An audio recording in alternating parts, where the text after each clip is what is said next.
Hey, welcome to Old Ass Movie Reviews. I'm Scott with Dave, who's probably above me today. I don't know where he's going to I should land. be to your side. If we're Yeah, doing yes, last time you were above me. I was above you. And whatever. Anyway, welcome to the show. We have got a treat for you today, another Burt Reynolds movie. But before we get to Gator, Gator. what you been watching, Dave?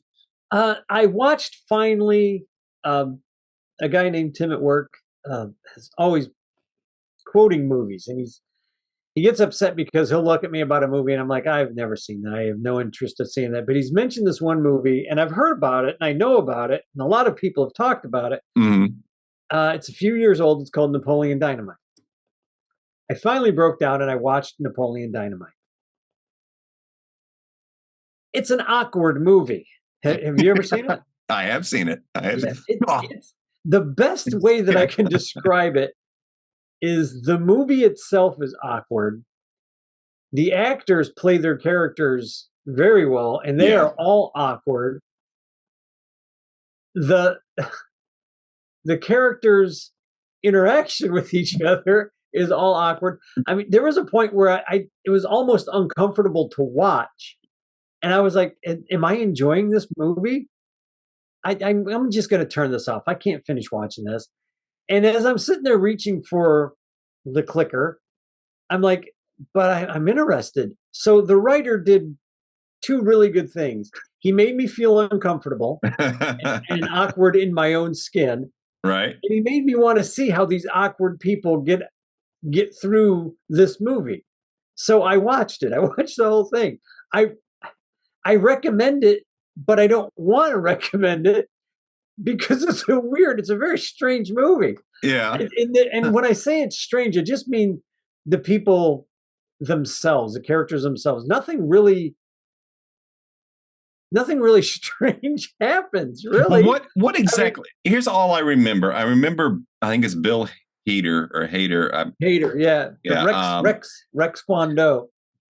He's like a martial arts instructor. Yeah, a very awkward teenage boy that I think a lot of us can relate to. And I do remember that part of it. I just remember watching this movie a long time ago. It might have even been on VHS. I don't remember. Yeah, might have been. Hard to say. Yeah, it's a lot of people recommended it.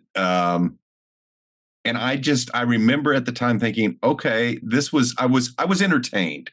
I will give you that. I was entertained. It wasn't a complete waste. His little dance number at the end is really good. Killed me. That's like probably my favorite part of the movie. But that I remember. So I do need to go revisit it. I remember thinking, I don't get it. I don't understand what other people see in this movie. Neither do I. I honest to God, I look at this movie, I'm like, I have no idea why anybody likes this movie. And yet I like the movie and I want to watch it again just to see why what it is. There's something inherent in this movie. If you have an off-center sense of humor, if you have an awkward sense of humor, if you just like strange, weird stuff, some of the things they do, the grandmother just gets up and leaves at one point because the two sons or the two guys are living with their grandmother. The one thinks he's a womanizing stud, and all he does is talk to girls on the internet all day. Yeah. And then there's Napoleon Dynamite. And the grandmother leaves and says, "Don't forget to feed whatever the Daisy or whatever the llama's name is." Is it Tina? Tina. And you go out and you find out Tina's a llama that they own. Or it might be the neighbor's llama. I don't know. It don't make any sense. He just goes out there with like a plate of food, like regular people food, and he's like throwing it at the llama. "Here, eat. Would you just eat? Stop it. Just eat." And he's like, the llama takes a couple bites, but they do that like 2 or 3 times with the llama. And I'm like, why is there a llama even in this movie? This makes no sense. Like, I want to shoot a rocket at it. I know, right? But there's just weird shit going on in this whole movie. He meets this little girl who's going around door to door selling bracelets. And I can't even tell you what the story is because I'm not sure what the story is. I don't either. There's no coherent plot that I can see. I mean, it's basically just these teenagers and these guys going through their life. like every day. And that may be what it is. Now I don't know the age of everybody that's recommended it to you, but anybody that's recommended it to me has been younger. So I Really? don't know. Yeah, so I don't know if Okay. it's a generational thing. People who grew up in the '90s, '80s, and '90s versus the '70s and stuff, Yeah. or '70s and '80s, and people who Yeah. grew up in the '90s and 2000s. I don't know if it's that. Because I tend to not get a lot of the humor of the younger generations. So now I know how my parents felt. Anybody who's eaten Todd or Tide Pods or whatever, yeah, yeah, Yeah, I I don't think that understand the that. group that would like this movie's older than that. It's not Yeah, the Tide Pod generation, but no, Generation Tide. I guess maybe a little bit younger than me, close to my Yeah. own age, close to our age, Okay. Yeah. that So maybe have it's a always sense of humor recommended that's his different. movie to me. I mean, Yeah. I don't know of anybody younger, much younger than that's recommended it. Yeah. Um, it is an odd movie. It's a peculiar movie. The characters are just, I want to know how the actor who plays Napoleon Dynamite, I've seen him in other things. He's in Oh yeah. Blades of Glory, which is Oh hysterical. yeah. I love And I Blades of get Glory. that. I mean, I get Blades of Glory. That's hysterical. Uh, it's a completely different character. Mm-hmm. But the guy who's playing Napoleon Dynamite has got his eyes closed almost the whole time.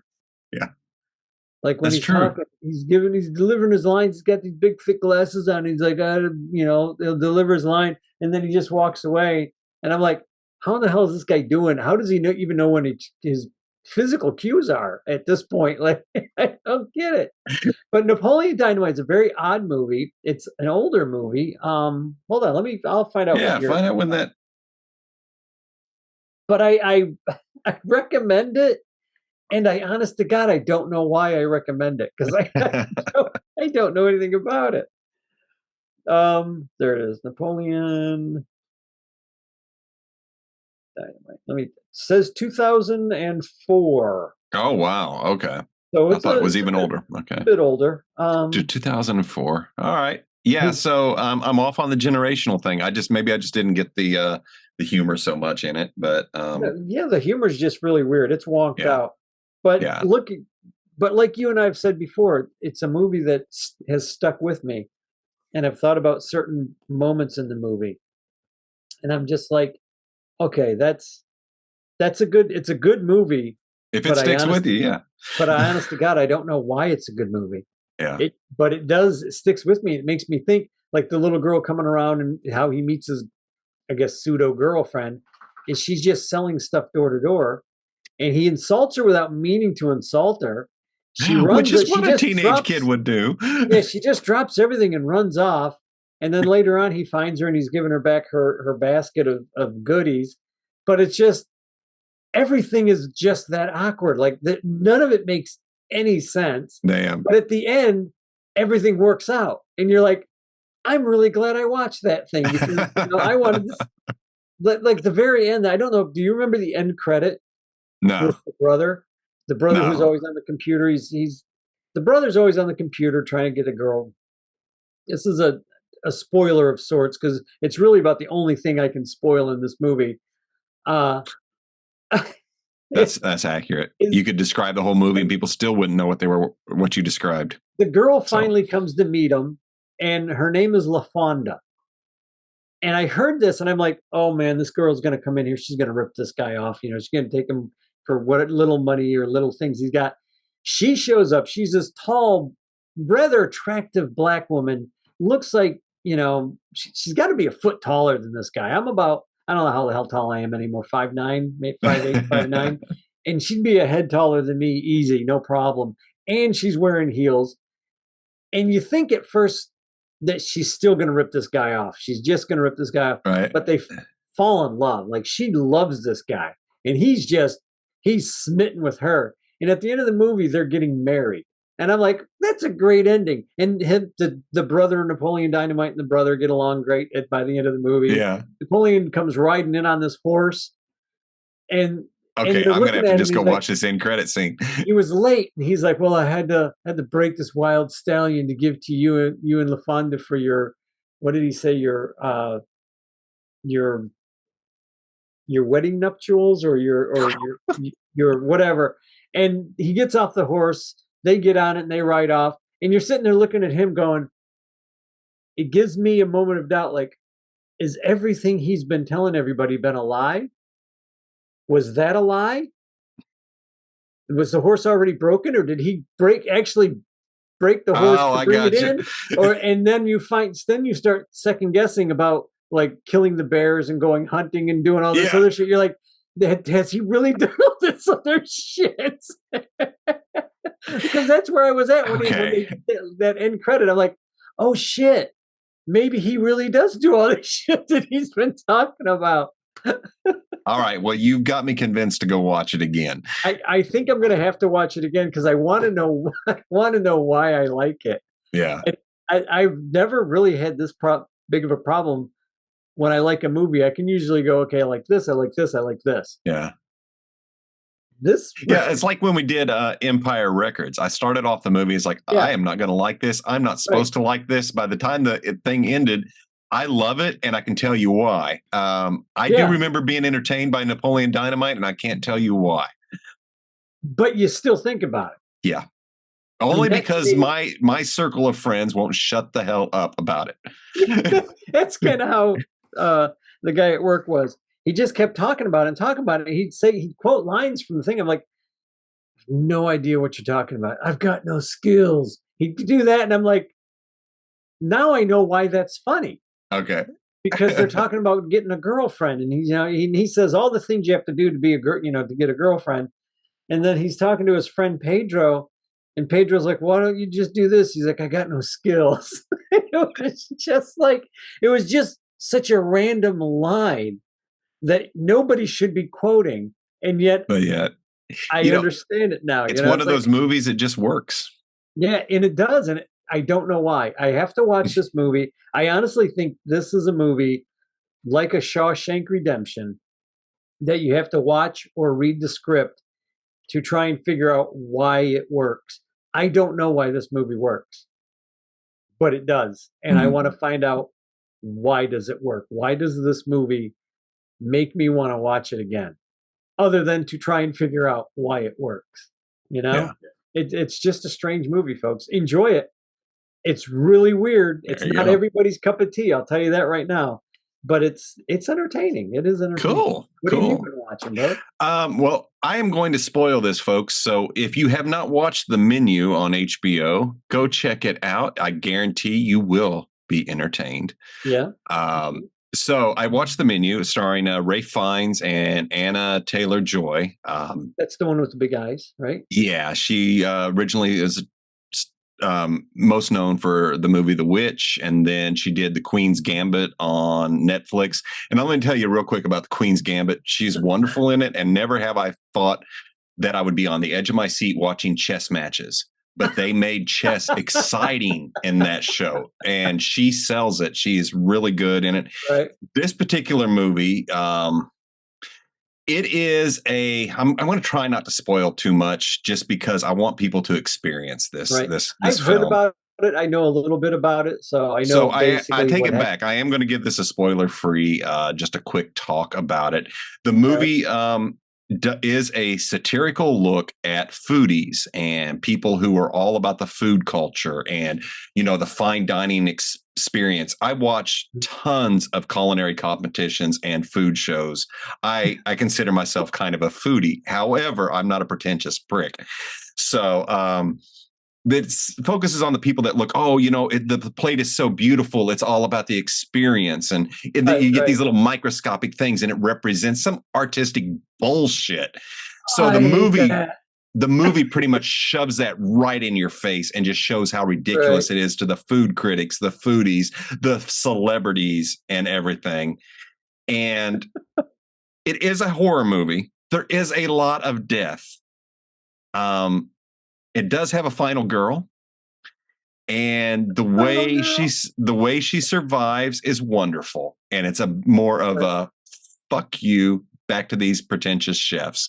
And it's really cool. Good. Here's the only spoiler, folks. It ends with human s'mores.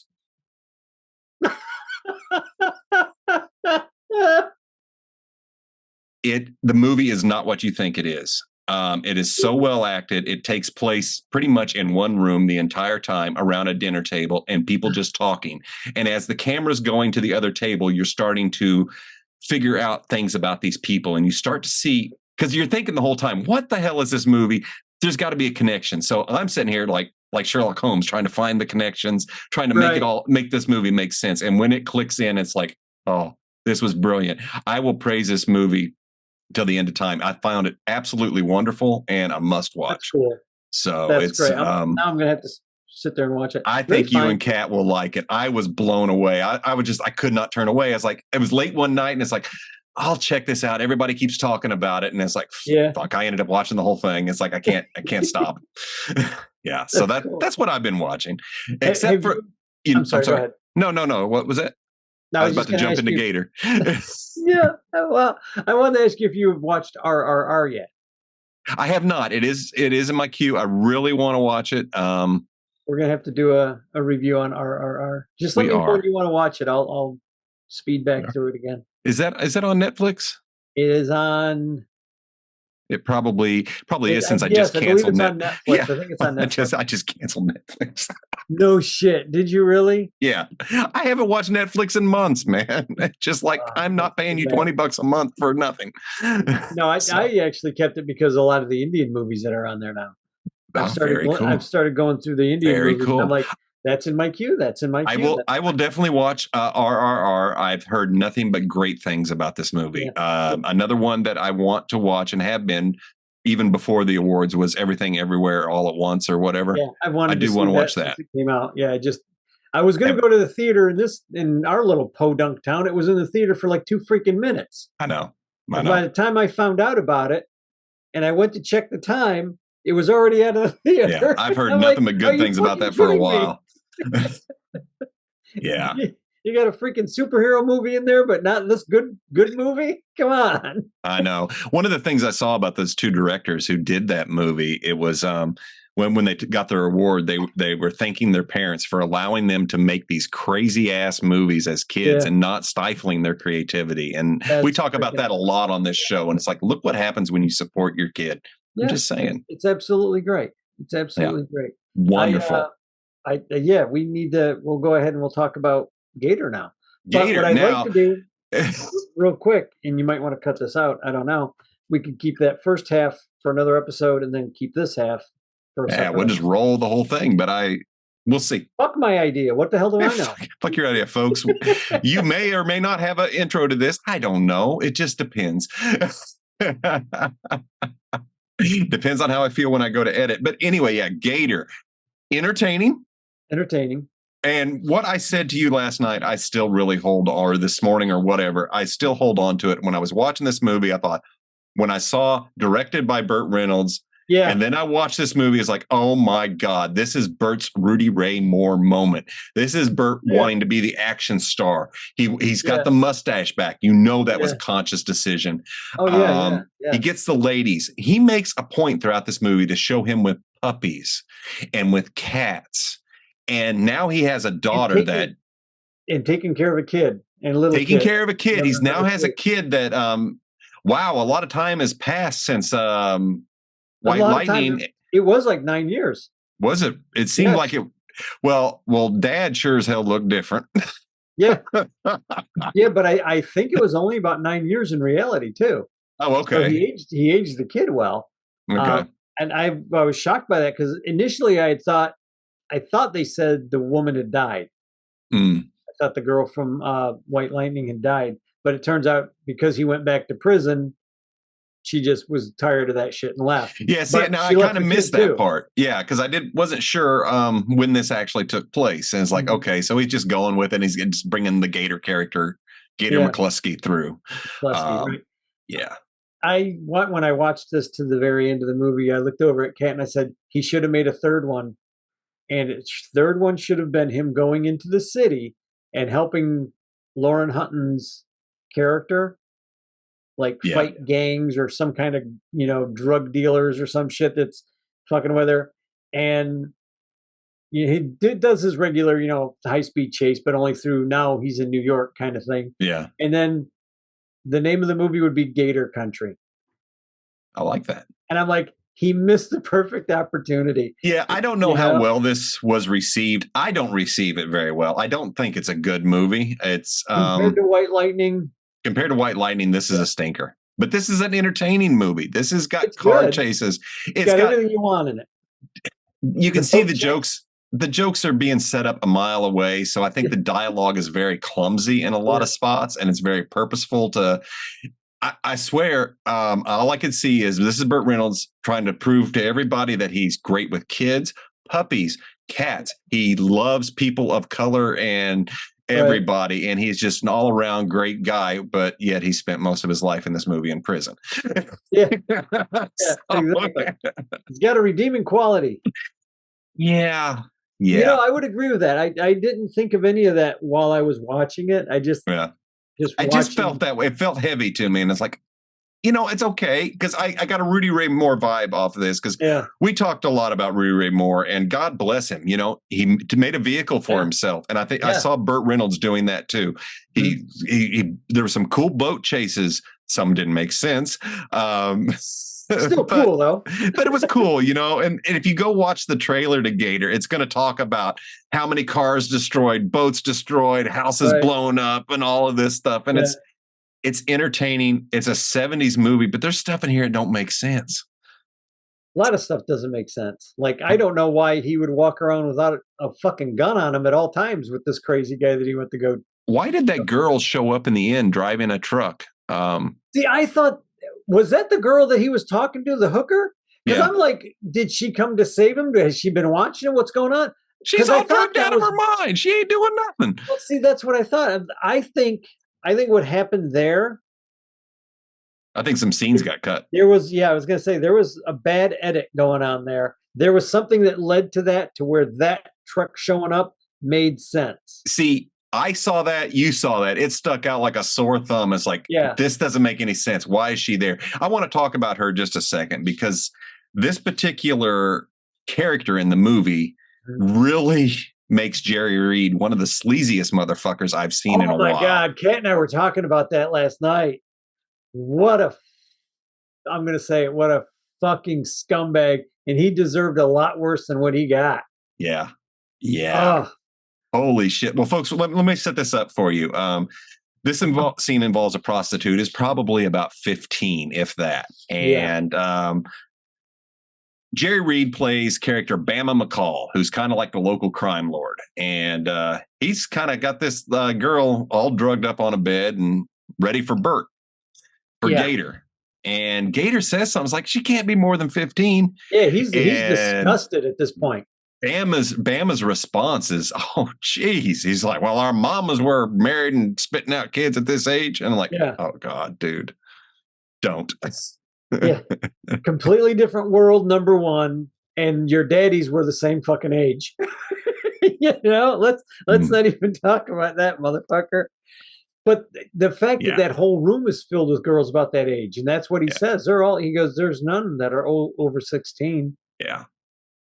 And Burt's like, he's disgusted. That's what I'm saying. That, like, if you made this movie now, Burt Reynolds' character would have a gun on him, and he would have went down where they were all playing poker, and he would have just shot a couple of motherfuckers in cold blood, and I would have been like, yes, that's how you take care of that.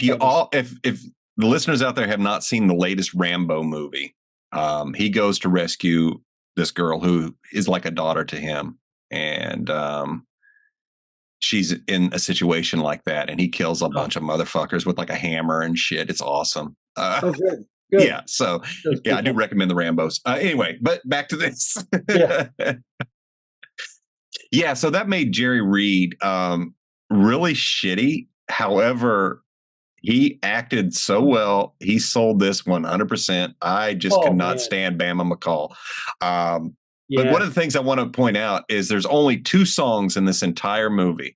One at the beginning and one at the end. And the one at the beginning is Jerry Reed wrote a song for the movie called Gator. Yeah, which was actually a pretty good song. Yeah. And it kind of tells like the legend of Gator and everything. It's like, in the 70s, we had so many of these little songs that told stories. And this is, kind of like the Bandit. They did the same thing with Smokey and the Bandit. Yeah, and I always go when I think of '70s and music with stories. I always go to Charlie Daniels, Yeah, who told yeah, so many stories with his songs, and that's what that kind of reminded me of. yeah. That's a good call. Yeah, Jerry Reed, man, I was not expecting his character to be this mean and nasty. You know what's so Another, funny? I want to interject this real quick. oh, I'm sorry. When we watched White Lightning, there was an actor, and I can't remember his name, who we thought was Jerry Reed, looked like Jerry yeah, Reed. and I can't. You know what? I can't think of Yeah. his name. Hold So on. it was funny to go into this movie and look, that's really Jerry Reed. There's Jerry Reed right there. That's really him. But yeah, no Flash, no Bandit. No, no. Lots of car chases. Okay, so the cat scene was hilarious. Yeah, where they break into the city hall to steal some records to get Jerry Reed's character imprisoned. Yeah. And Alice Ghostly, who's playing a She woman is who wonderful in this. so good in this, and she loves her cats, but she doesn't leave her cats at home. She makes them take the cats with them. So they're trying to break in to the Hall of Records, and they get their the cats are screaming. It's just so damn funny. Yeah. Yeah. I think I texted you when that came out. I was like, yeah. the cats. Yeah, it was exactly hilarious. What I was talking about. Yeah, it was hilarious. I am sad because there's a chance that the cats in the movie cats, not the real cats, the movie cats didn't make it. No, they didn't. Yeah. You heard them scream. You heard, yeah, nobody did. Yeah. Bo Hopkins is the guy. Bo Hopkins, yeah. Could have been Jerry Reed's twin brother, man. Holy cow. Yeah, pretty much. Bo looked just like him. Yeah. We were talking about the movie in general. I'm going to go through the names of the main characters. Burt Reynolds as Gator. You had Jack Weston as Irving Greenfield, who was the FBI agent. Such a good character actor. He is good. This is a interesting character. He was really atypical for the time period. Incompetent, fumbling, bumbling fool, just in over his head. Yeah, Lauren Hutton was the reporter. Aggie Maybank. Jerry Reed was Bama McCall. What a great name! What a great character! What a great horrible character! Oh yeah, absolutely. If you're going to write a scumbag, that's how you write a scumbag. That's how you write a scumbag. Alice Ghostly was Emmeline Kavanaugh. Where have I seen Alice Ghostly before? Greece. Because she was the shop teacher in Greece. Sure enough. And she was also in Was she on Green Acres at all? She was on Bewitched. Bewitched. That's the ants on Bewitched. She probably showed up in Green Acres because she did a lot of television. I believe she showed up on the Love Boat. Oh, everybody showed up on the Love Boat. I'm going to take a wild guess. Yeah, I'm going to take a wild guess and say she probably showed up on Fantasy Island too. Yeah, if you were an actor in the 70s, you were on those shows. It was pretty much a given you will be booked. Did you notice who the governor was? Mm-mm. You might, you're probably old enough to remember. Mike Douglas was the governor, the talk show host, the daytime talk show host. Oh, okay. Yeah. Dub Taylor was the Mayor Caffrey. Did you recognize the guy who played Smiley, Burton Gilliam? Yes, but I don't know where. He always played a bad guy. He was in a couple of Clint Eastwood movies. And I want to say that he was in Every Which Way But Loose and Every Which Way You Can. I had seen him before. I got to talk about Smiley here. This is a very awkward scene in this. Oh, yeah. Where Smiley is clearly gay. Yeah. Trying to hit on Burt Reynolds. And he's really hitting on Gator big time. Yeah. And it's an awkward conversation. I'm just going to put that out there. Yeah, well, it's in front of all the women and everybody. It's just, and it was like, what? And he just smiled the whole time. Did you hear them scream at night? Do you hear a lot of noises? I can make you hear that or whatever. It's like, what the hell? Oh, no, I don't think so. But what about Bones? He was also in History of the World Part 1. Oh. He was the head cowboy. Yes. y'all used to sing all the time when you were. Yeah, it's like he's a very distinct look. Yeah, he definitely has a distinct look. A guy named Bones was William. I'm gonna try it. Engesser, Engesser. I've never seen him in anything else. I haven't either. He's William freakishly tall, but I think his height is very exaggerated in this. Yeah, especially when he's driving the car. He wouldn't be sitting through there. Yes, this guy is probably 7 foot. Yeah. But I've seen 7 foot tall people in cars and their heads in there. So in the old Lincoln Continentals, there's a lot of room. Man, you had a lot of room in those. A lot of room. He may have been sitting in the back, but he would have fit in there. Yeah, he would. Yeah. Kind of like Hightower in Police Academy. Just rip the front seat out and sit in the back. Hightower was great. Yeah. but yeah, those are the big stars. Gator returns from White Lightning. He's again recruited by the government, but not in a nice way. This guy's an asshole. It all goes sideways. Ridiculous. That was ridiculous. That whole recruitment was ridiculous because what they expect to happen. Yeah. They could have got him at any time, anywhere, peacefully, and talked to him and asked him to do this. It didn't seem like the stakes were really that high for Gator this time. In fact, he tried to leave and said, "Fuck it, I'm done." You know? Yeah, I think it would have been better had he still been in prison. And like how his brother got killed, if somebody would have kidnapped his daughter, or I don't know, something, the stakes would have been. I don't think the stakes were high enough for Gator really been to do this. Yeah, because what we found out is Bama was apparently because Bama refers to Gator as his bestest friend ever. Yeah, they were best friends. They hadn't seen each other for years. They didn't act like best friends. That was weird. So there was no right. It was kind of odd, and it looked like Bama suspected him the entire time. He had had a cop investigating, and I think he knew. And he did eventually find out that Gator was playing the other side. When Gator was deciding he was going to leave, I think is what happened there. But it's like you said, there are holes in this, like major holes in the story. I enjoyed the movie. I do recommend the movie because it's Burt Reynolds and it's good action. Absolutely. The boat race, the car chases, the ass whooping that Bama gets, and I think he killed him at the end of that. Yeah, I think that was a death blow whenever he slams that thing on him, because that's going right across his chest, and I'm like, if he ain't dead, he's never breathing on his own again. That guy's never gonna breathe again on his own. But there were things that I noticed that about this time period, Burt Reynolds' movies started changing. Mm-hmm. Started leaning more heavily into humor. And that really opened up like a whole new section of his career, because he was always the sexy, good-looking, dark-haired, tough guy. And I think you saw it a little bit in White Lightning, but I think you saw it a lot more in this one. There is a lot more humor here. And this is one of the things. Burt Reynolds has such a distinctive laugh. And he laughs a lot.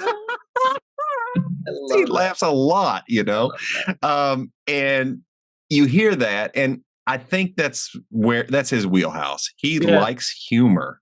I mean, I just instantly thought of the Dukes of Hazzard movie, where he's Boss Hogg, all in white and everything. It's just, now I got to watch that just because he's in it. Everybody hates it. I actually like it. I understand the hate it gets. I thought it was a fun movie, but hey. Right. Well, it's not the original, so it's going to. It's Johnny Knoxville, but Willie Nelson is good as Uncle Jesse. Yeah. It makes sense. We moved on to weed, but that's all right. What are you going to do? They have. Right. But I like you. I do recommend it if you want to watch a good 70s action movie. It just isn't the greatest. But it's part of the Burt Reynolds saga, and this is before Smokey and the Bandit. Yeah, and by the time we get to Smokey and the Bandit, there's a lot more humor, and it's just it's tighter. It's tighter, and I was going to say they've chiseled it down. They know I don't know how many films Burt ended up directing. This may have been his first and only. I'm not sure. I think it was his first one, but I do think he liked to direct. Okay. And, you know, it shows a young director in this because there's a lot of weird choices. But, you know, I've seen a lot worse. It is entertaining. Yeah. Yeah. I like how Bones gets his in the end. Yeah. It's a brilliant idea because as I'm watching, I'm like, that's brilliant. That's brilliant. And Kat didn't realize what they're doing. I said, well, let me tell you. It's got the string attached to the door, attached to the lamp. That's brilliant. When you come in, the lamp falls. The guy's going to turn and shoot. He said when he shoots, that thing is shooting off like a flame. It's got gas going. He opened up the gas. Yeah. He's opening up all the gas lines. So he's going to shut that door. By the time somebody walks in that room and pulls that trigger, said they're done. That's it. She's looking at me. She's like, how did you catch all that? I said, because that's what I would do if I had no weapons. Once I saw him tie a string to that lamp, it's like, he's going to put that to the door. And then I saw him go to the furnace like, bomb. Yep. As soon as that gun went off, boom. Yeah. Yeah, that was a good movie. That was a good scene. He had some good stuff in here. A couple of things I didn't appreciate, like Alice Ghostly buying it. Yeah, that I was mad at that. He didn't buy it at the end either. I figured he'd already gone through enough shit. But the character never learned anything. No. He should not have been there. They should have fucking got in that car and been out of that county, fucking driving north. Yeah, there's a lot of stupid choices. This could have been a horror movie. There's so many stupid choices. Yeah, exactly. Why didn't Burt Reynolds lose his shoe in the sand and fall down? Look, there's some great stunts. Great explosions and car chases. Oh, dude, when the truck crashes and the stuntman's on the back of the truck and it starts to flip and he flies off. I'm watching that and I was like, that has got to be one of the best. That was good. In-camera stunts and probably a lot more dangerous than it looked. Because I was just like, that's amazing. That is folks, just look for the stunts alone. The stunts are good. It's good. And it is a showcase of that, stunts and action and everything. And it is good. Before we wrap up, I did think of one other thing that I am watching that just came back last week, and it's on Apple TV called Ted Lasso, entering its third and possible final season. I cannot recommend the show enough. It is a nice, wholesome comedy. Nice. It's so funny, but there's such a good message underneath. You can't help but feel good watching Ted Lasso. Cool. So cool. It's brilliant. If you like football, English, soccer, as we say here. You mean soccer? Yeah, football. It follows an American coach who is basically hired to destroy a football team because there's no way he'd know how to do it and know how to coach right. Okay. Yeah, so he's hired to destroy the team and ends up basically saving and becoming everybody's friend and actually knowing what the hell he's doing. Well, that's good. I love stories like that. It's a good story, really good. So, folks, Gator. I say, if you want to watch some 70s action, absolutely. You could do worse. On Tubi. Love Tubi. Love Tubi. If you've watched White Lightning, it's not as good as White Lightning. No, not at all. This is a sequel. I enjoyed it. Yes, definitely. So thanks again, folks, for joining us. Hit the like, hit the subscribe, hit the share. Tell a friend, tell somebody, and tell us if you like what you hear and see. So we will catch you next week. Greatly appreciate it. Cheers.